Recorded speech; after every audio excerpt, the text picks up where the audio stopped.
Operation सिंदूर ने एक बार फिर इस बात पर मुहर लगा दी है कि उत्तर से लेकर दक्षिण तक, पूर्व से लेकर पश्चिम तक पूरा देश एक था, एक है और एक रहेगा।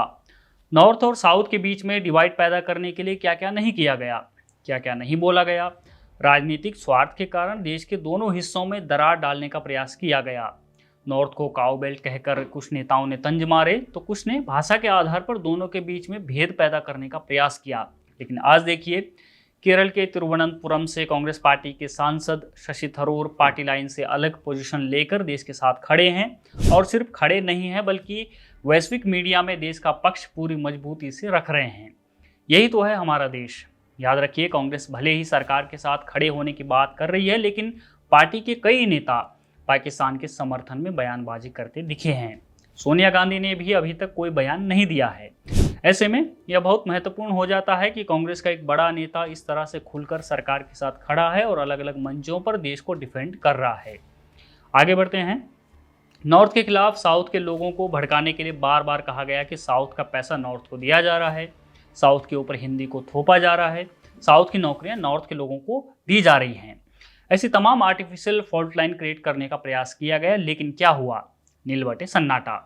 आज जब देश आतंक के खिलाफ युद्ध लड़ रहा है, आतंकी मुल्क पाकिस्तान को धूल चटाने में लगा है, तब 91 साल के देश के पूर्व प्रधानमंत्री और साउथ के बड़े नेता HD देवेगौड़ा चिट्ठी लिखकर न सिर्फ सरकार को हर तरह से समर्थन देते हैं, बल्कि प्रधानमंत्री मोदी की एक्सेप्शनल लीडरशिप की तारीफ भी करते हैं।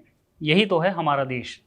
DMK और कांग्रेस जैसी पार्टियों ने बार बार देश के दोनों हिस्सों के बीच किसी न किसी मुद्दे पर आग लगाने का प्रयास किया, लेकिन आज हमें दिखाई दे रहा है कि जब नॉर्थ के शहर पाकिस्तान की मिसाइलों और ड्रोन से लड़ रहे हैं, तब साउथ पूरी ताकत के साथ उनके साथ खड़ा है। देश के दक्षिणी हिस्से के लगभग सभी लोग जहां भी लिख और बोल पा रहे हैं, वहां कह रहे हैं कि नॉर्थ सेफ रहना। MDS नाम के एक यूज़र लिखते हैं, my dear north Indian brothers and sisters, we from south of Vindhyas owes everything to you and your forefathers for bearing the brunt for the last 1000 years and even today. Be brave, stay safe. I don't mind my taxes being used for the people and infrastructure improvements in North India. जय Hind and Bharat माता की जय। Social media पर ऐसे सैकड़ों post आपको मिल जाएंगे। ये दिखाता है कि हम हमेशा से एक थे, सांस्कृतिक तौर पर भारत हमेशा एक था।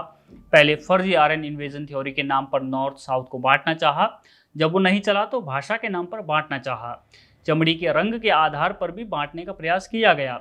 जब कुछ नहीं चला तब पैसा नॉर्थ को जाता है जैसा फर्जी नैरेटिव क्रिएट किया गया, लेकिन ये सभी प्रयास पूरी तरह से फेल होते दिखाई दे रहे हैं। वो इसलिए क्योंकि भारत पाकिस्तान की तरह कोई हाल ही में पैदा हुआ देश नहीं है, बल्कि अति प्राचीन सांस्कृतिक राष्ट्र है, और इस राष्ट्र की जड़ें इसकी सांस्कृतिक एकता में ही समाहित हैं। आप कुछ भी कर लो, हमें सांस्कृतिक तौर पर कभी अलग नहीं कर सकते। अरुण कृष्णम नाम के एक लेखक साउथ के उन चंद राजनीतिक लोगों को याद भी दिलाते हैं कि कैसे नॉर्थ हमेशा साउथ की ढाल बनकर खड़ा रहा है। वे ट्विटर पर लिखते हैं, my fellow south Indians, this is yet another reminder of how it is the north that has borne the brunt of invasion from our northwest over centuries, and that we in the south ought to be inordinately thankful to the hardy men and women there. My gratitude to our northern brothers and sisters. ऐसे में एक बात तो निश्चित है, जो निश्चित तौर पर हम कह सकते हैं कि ऑपरेशन सिंदूर से नॉर्थ और साउथ के बीच में फूट डालने वालों पर ऑटोमेटिक स्ट्राइक हो गई है। नॉर्थ साउथ के लोग मजबूती के साथ खड़े दिखाई दे रहे हैं। इसको लेकर आपका क्या कहना है? आप हमें कमेंट सेक्शन में ज़रूर बताएं, और अगर आपको हमारा कंटेंट पसंद आता है तो आप हमारे चैनल को भी सब्सक्राइब करें। तब तक के लिए बने रहिए हमारे साथ और देखते रहिए द पैम्फलेट।